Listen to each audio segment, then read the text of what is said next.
that I will be faithful and bear true allegiance to Zimbabwe. This is one way to die. Another is to vote Zoom. Don't commit suicide. The people have spoken.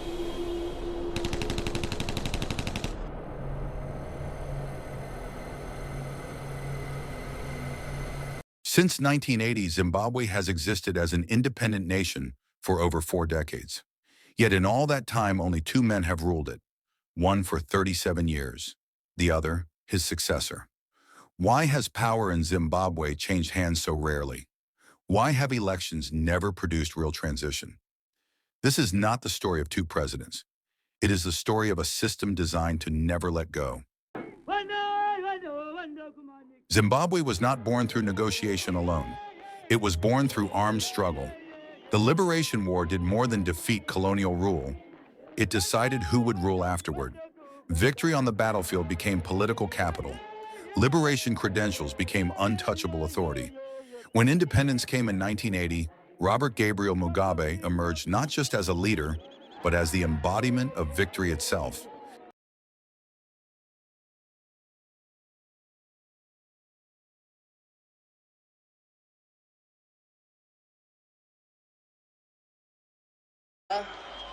That I will be faithful and bear true allegiance to Zimbabwe and observe the laws of Zimbabwe. So help me God. Robert Mugabe took office with legitimacy few African leaders enjoyed. Educated, respected internationally, backed by the liberation narrative. But very early, power began to centralize.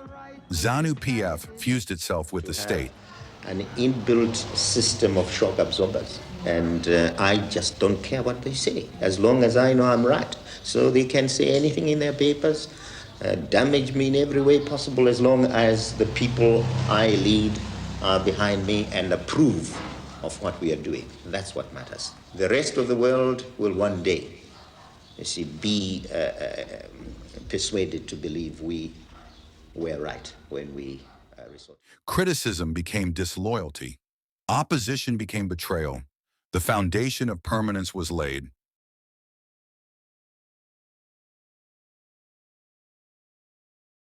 Our party, ZAPU, which is Patriotic Front now, is not a tribal party. 90% of the members of the executive are what you call the Shona, the group of tribes under this terminology. So I don't think it is correct that one would say the consideration was of tribe, considering the setup of the executive. Are you still very bitter at the campaign that Mr. Mugabe waged? I never was bitter. That's one thing I don't have. Why do you think so? You appeared at one stage, a number of stages, to be referring to him as Idi Amin. I know you didn't mention him by name, but you did mention that Idi Amin was campaigning in Rhodesia. No, I didn't say that. I didn't say Idi Amin was campaigning. I said if there are people who compel you by force, who want to get votes out of you by compulsion, then you must be careful that you do not elect an Idi Amin. Who were you referring to? I referred to people who did. It was not just Mr. Mugabe. One person. I'm not going to say those things. It was not just one person. It was not just one party. There were 2 or so parties that were doing that type of thing. Well, whatever you felt at the time, what do you feel about Mr. Mugabe now?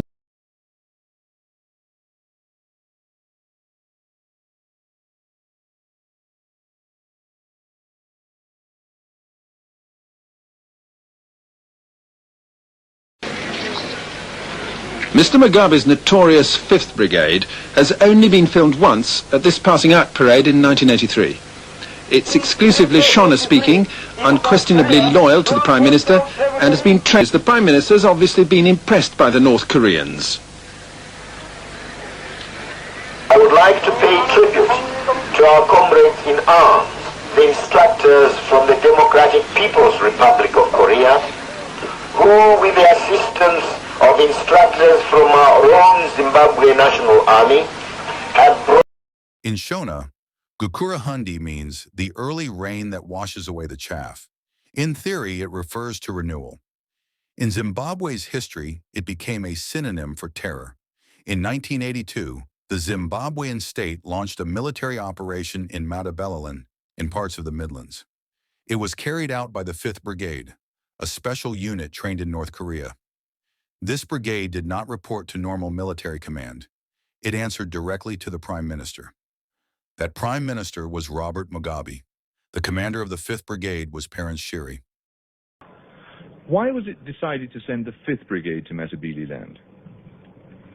At the outbreak of the problems that we had in Matabeleland, we initially reacted to the problem as a simple problem of law and order, and we sent the police units there.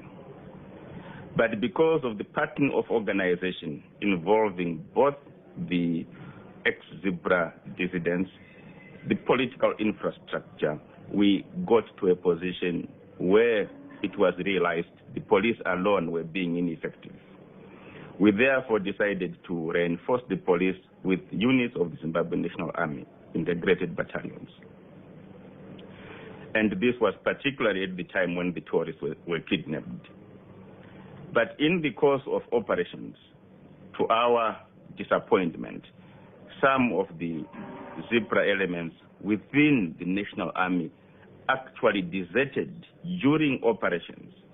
And we had the ridiculous position that rather than fighting against the dissidents, we were actually facilitating the process of reinforcing them. And we found that it was ineffective to use such units.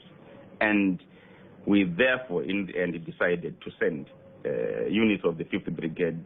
For one, they are loyal to the government, and secondly, they wouldn't desert, and they would see to it that they carry out the task which they've been assigned as successfully as they can. They wouldn't desert because they were mainly ZANU supporters. They are loyal to the government. The government claimed the operation targeted dissidents, alleged remnants of Zebra forces loyal to Joshua Nkomo. But the reality was different. Civilians were targeted. Villages were collectively punished. Thousands were killed. This was not counterinsurgency. It was political extermination. Mugabe's troops led an attack on Nkomo's house in Bulawayo. They shot his driver and 2 others. Nkomo narrowly escaped. In fear of his life, the father figure of the liberation struggle fled the independent Zimbabwe he had helped create. At the center of intelligence gathering was the Minister of State for National Security, Emmerson Mnangagwa. His ministry was responsible for collecting and coordinating intelligence during the campaign. Over time, even insiders acknowledged the truth. Gukurahundi was not about dissidents. It was about destroying ZAPU. It was about eliminating political competition. It was about achieving a one-party state. Nkomo must be out. He must die in exile. Die in exile? In exile. We don't see him in Zimbabwe anymore. Nkomo is an enemy to all the people. He must be hanged. Hanged? Yeah. Why do you say that? He's disturbing the country. We will order Mugabe. We are going to order Mugabe to declare one-party state. Mugabe needed no encouragement. A one-party state had always been his ambition. Amberne ZANU! Amberne one-party state! The dissident party and its dissident father are both destined not only for rejection, but for utter destruction as well. In December 1987, the violence produced its political outcome. Robert Mugabe and Joshua Nkomo signed the Unity Accord. PF-ZAPU was dissolved. Its leadership absorbed into ZANU-PF. The opposition that could challenge Mugabe from within the liberation movement was gone. Zimbabwe became a de facto one-party state. Miles and Nkomo was quick to say unity came not just from the documents, but from what follows.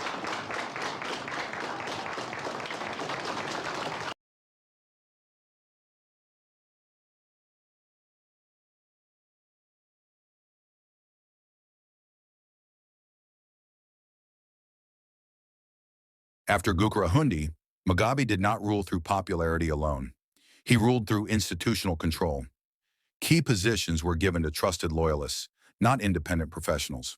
Emmerson Mnangagwa Minister of State Security, later Minister of Justice, controlling intelligence and legal machinery, Sidney Sekeramai, Minister of Defense and State Security from 1980 to 2017, overseeing the military and intelligence for nearly 4 decades.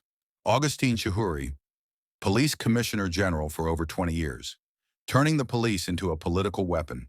These appointments served one purpose: preserving power. I've seen the soldiers and the trucks of the soldiers, they're holding guns. It wasn't supposed to be like this. People are being beaten by the soldiers. Some of our guys have been... The army was used to intimidate political opponents and civilians. The Central Intelligence Organization abducted and harassed critics. By 2008, senior military commanders publicly declared they would never salute an opposition leader, even if elected. At that point, democracy was no longer implied, it was openly rejected.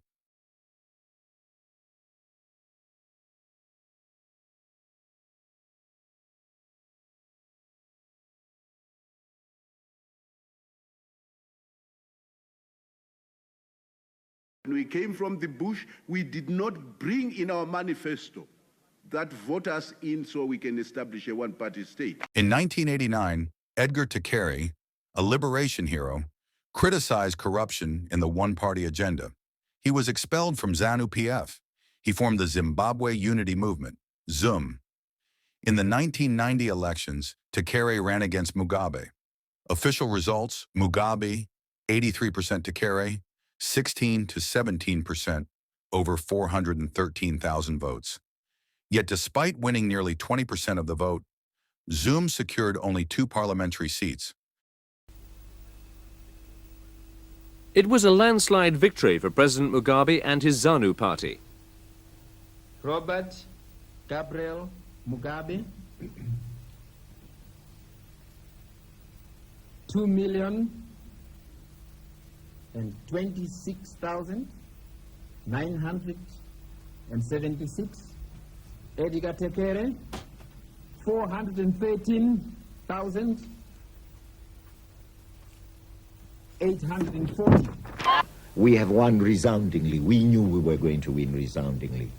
But of course we had to put our ideas to the test, and we had to present ourselves to scrutiny once more by the people and to their final adjudication. Mugabe's opponents campaigned for East European-style reforms, but with this victory, Mugabe's plan for a one-party state is one step nearer.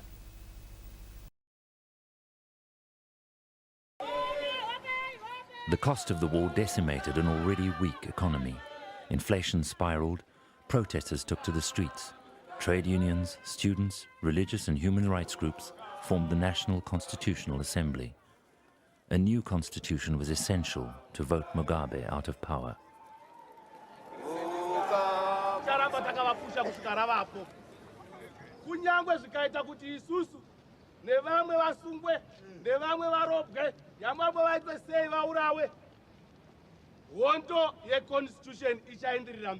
At the time we went. On the 11th of September 1999, the Movement for Democratic Change was formed, born from civic groups, students, academics, and the ZCTU, driven by economic collapse, democratic repression, and resistance to expanded presidential power. In 2000, Zimbabweans rejected a draft constitution. Mugabe lost and responded with violence.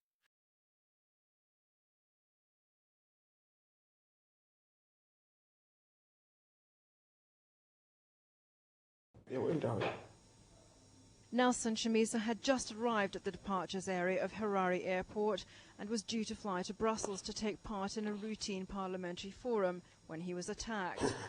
He says at least 8 men grabbed him when he got out of his car and started beating him, then left him on the roadside, unconscious and covered in blood. Doctors say he has a fractured skull, but Chamisa says he won't give up the fight. If it means that we have to die, that's it. ZANU-PF labeled the MDC British puppets and state enemy #1. We cannot allow the British once again to dominate us here through their puppets. Vote for the MDC is a vote for the British to have, once again, not just a foothold. Youth militias terrorized communities. Security forces crushed dissent. Morgan Tsvangirai was arrested repeatedly. In 2007, he was brutally beaten in custody. Elections became ritual, not choice. The regime of Robert Mugabe, we're going to continue to defy them. We don't recognize Posa, we don't recognize Robert Mugabe. They're criminals. Kuti wewe Mnangagwa ka unofunga kuti unoziya president awazi. You think you know that name? Nokuti anoti hey takazogara makore hanzi 60 hanzi mangani ambeno zvani taura makore akawanda anotaura takagara tese ndikati iwe azvineine makore kuti wagara nemakore mangani nemunhu unogona kubetray. Authoritarian systems fear one thing above all: succession. As Mugabe aged, factional battles intensified. Zimbabwe was no longer waiting for elections. It was waiting for inheritance.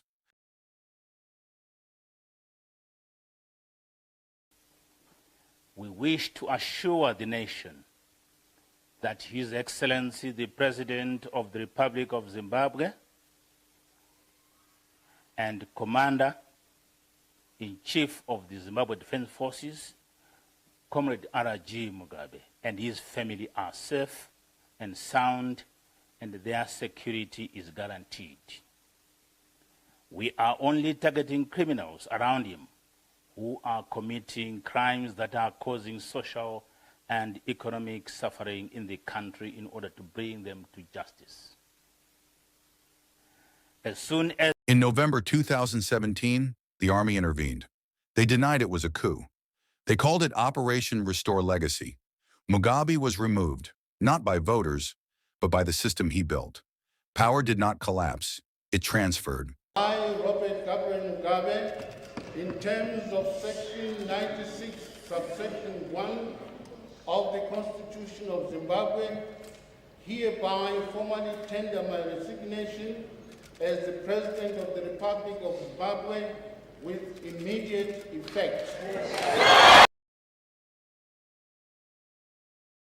Emmerson Mnangagwa promised reform, a new dispensation, but the structure remained: same party, same security elite, same methods. Zimbabwe changed presidents, not power.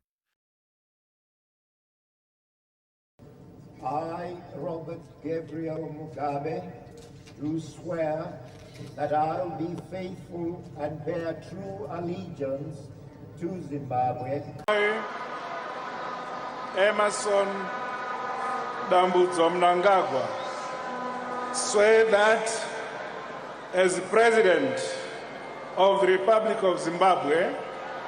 Zimbabwe has had only two presidents because power was born from war, not institutions.